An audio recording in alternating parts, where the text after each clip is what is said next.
요한복음을 1장부터 천천히 읽기 시작하면 예수님에 관한 사건들이 충분히 이해가 될 정도로 자연스럽게 한 단계 한 단계 진행됩니다. 그런데 오늘 읽은 이 본문 14장 근처에 와서 일은 매우 더디게 진행됨을 알 수 있습니다. 최후의 만찬이 끝나고 유다는 마치 노란 자켓을 입은 한 무리의 벌떼에게 쫓기듯이 잽싸게 스승을 팔기 위하여 다락방을 떠납니다. 시커멓던 제자의 발들이 깨끗해졌습니다. 12명의 발들을 계속 씻어주느라 예수님의 두 손은 아직도 물에 불려 있었습니다. 그리고는 그들에게 다음과 같은 마지막 말씀을 주셨습니다. 서로 사랑하라. 두려워하지 말라. 하나님을 믿고 또한 나를 믿으라. 너희는 지금 내가 가는 곳을 따라올 수 없을 것이다. 그러나 내가 너희를 결코 고아로 버려두지는 않을 것이다. 내가 떠나는 것은 너희를 위한 장소를 마련하기 위함이라. 그래서 내가 먼저 가서 너희를 위한 장소를 마련하면 다시 와서 너희를 내가 있는 곳으로 데려갈 것이다.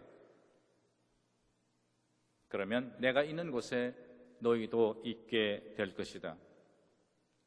참 이해하기 쉬운 것 같지만 알쏭달쏭한 말씀들입니다. 이런 말씀을 무려 4장에 걸쳐서 제자들에게 설명하고 있습니다. 주님이 떠나시기 전에 그들이 알아야 할 모든 것들에 대해 예수님은 하나도 남김없이 이야기하고 싶었습니다. 도대체 어디로 가시길래? 사실 그분은 죽으러 가십니다. 그런데 이런 사실을 어떻게 제자들에게 말할 수 있겠습니까? 갑자기 죽음의 길로 가야 하는 이 참담한 사실을 제자들에게 어떻게 말하는지 주의하여 보십시오. 예수님은 이런 사실을 자신의 아버지와 다시 만나기 위해 가족에게로 돌아간다고 말합니다. 이 역사적인 가족의 만남에는 그분 외에 어느 누구도 초청되지 않았습니다.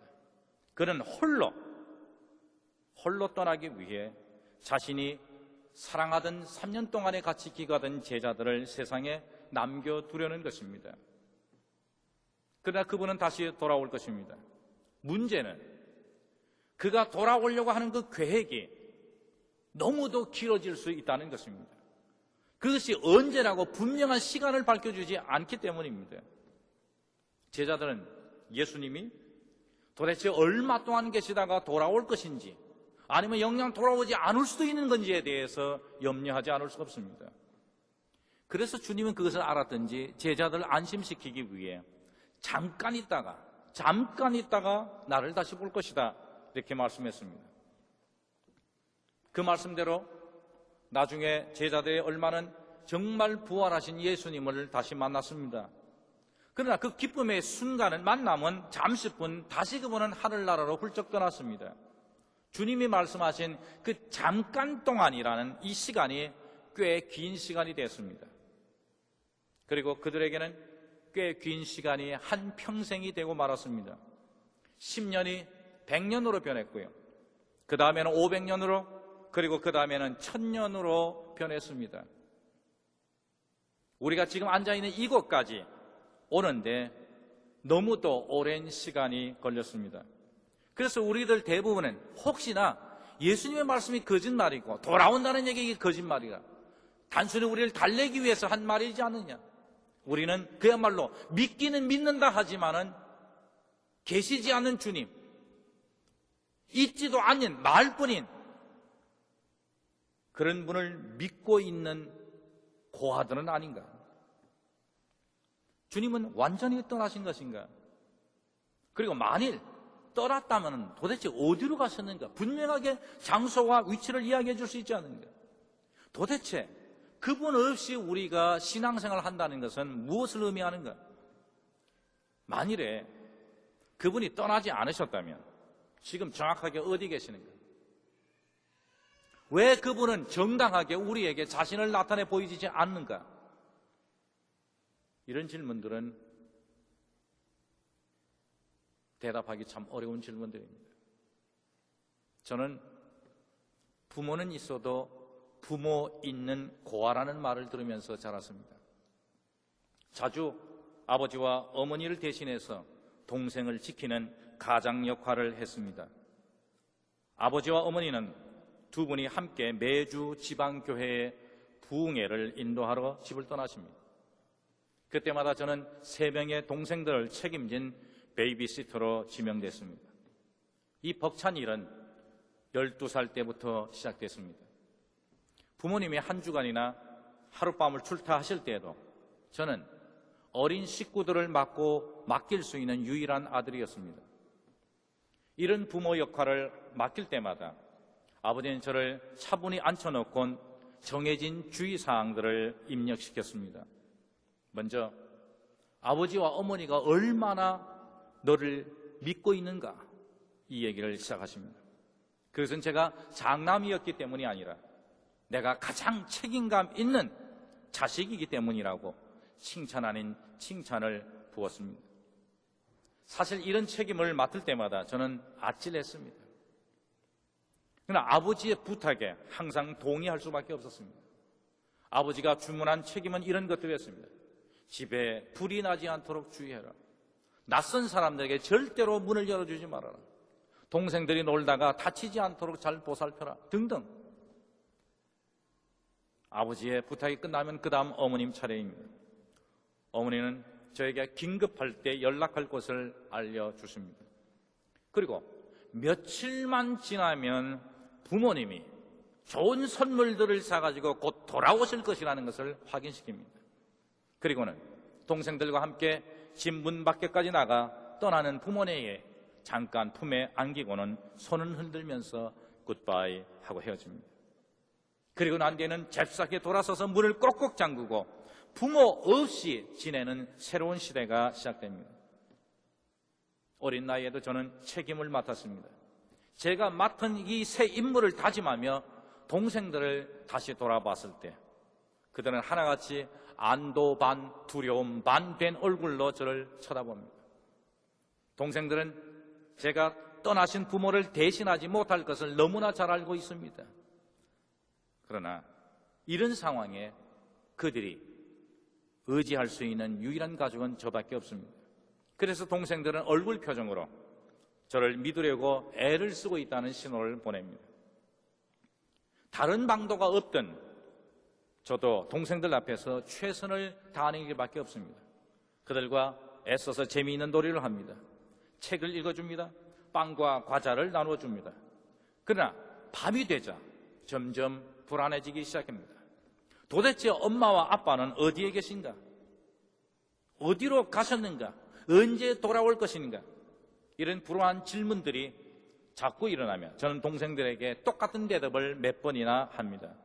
내일 아침이 되면 우리 모두 엄마와 아빠와 함께 있게 될 것이다.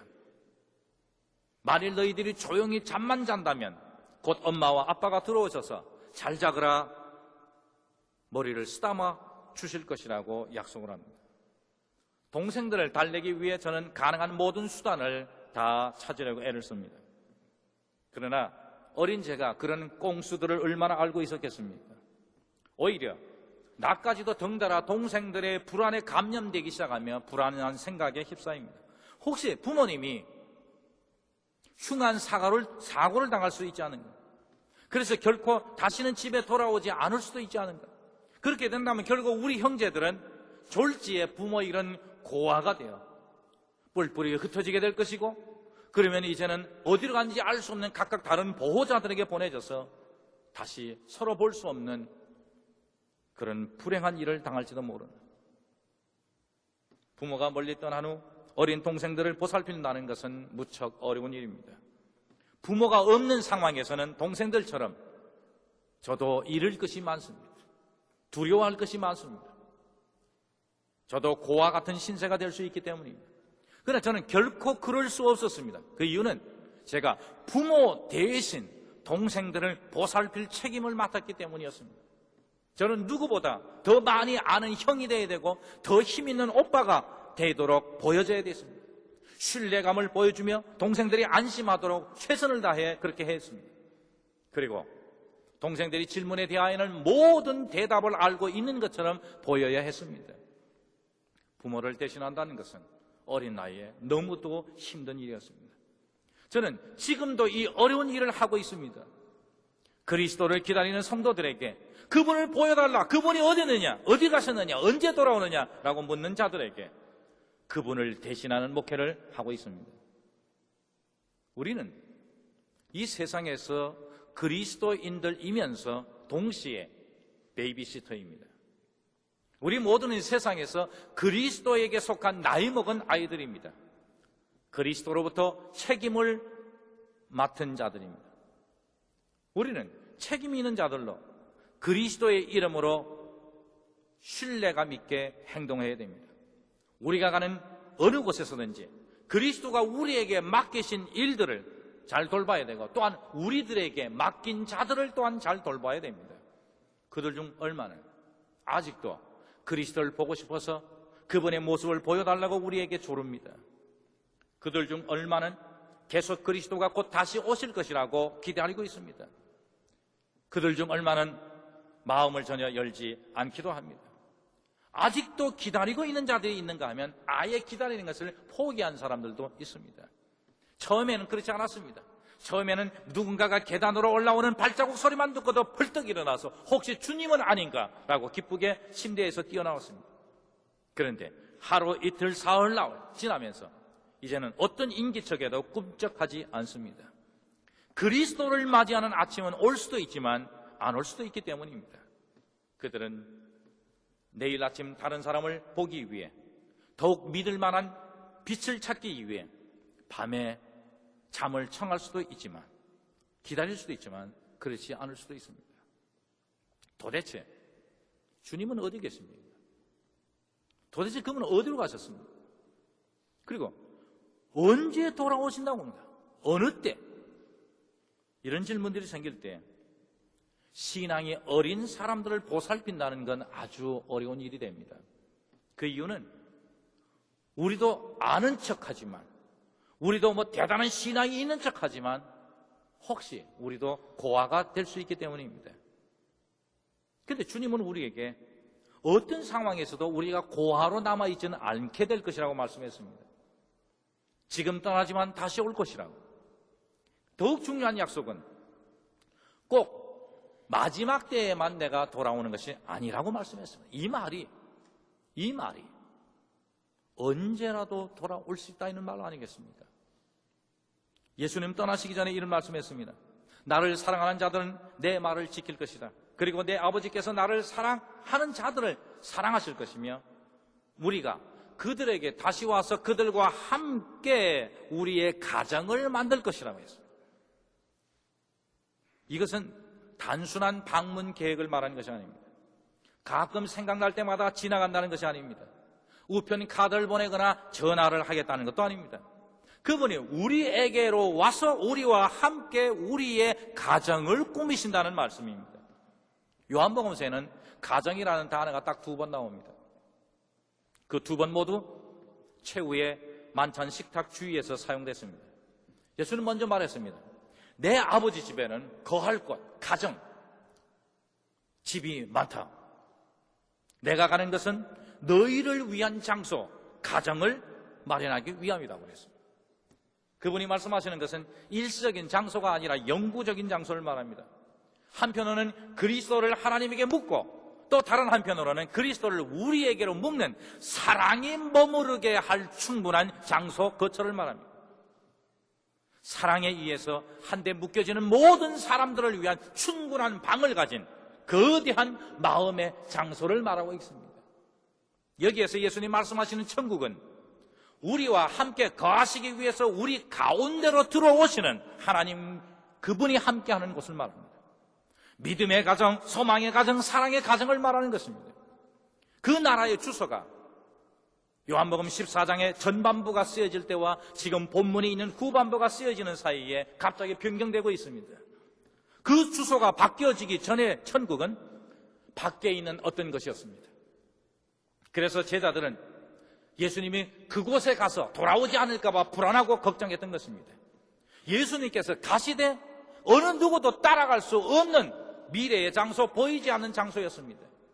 그분이 먼 곳으로부터 다시 돌아와 우리를 위한 건축을 마치신 뒤에 샘플을 보여주시면서 언젠가 우리가 그곳에 가 입주하기를 기다리는 모델 하우스 같은 장소였습니다.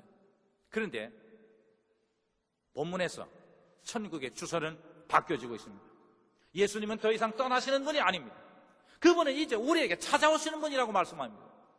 예수님께서 하나님 안에 계셨듯이 그분 또한 우리 안에 영원히 계신다고 약속했습니다. 이제는 예수님을 만나는 장소가 밖에 있는 어떤 장소가 아닙니다. 먼 곳을 가야 되는 곳이 아닙니다. 지금 바로 여기입니다. 예수님을 사랑하고 그분의 말씀을 지키는 자들과 함께 거하시는 현재의 장소가 바로 주님이 약속하신 영원히 우리와 거하시는 천국입니다. 예수님은 그 장소를 지속적으로 함께 있는 곳, 지속적으로 머무르는 곳이라고 부르고 있습니다.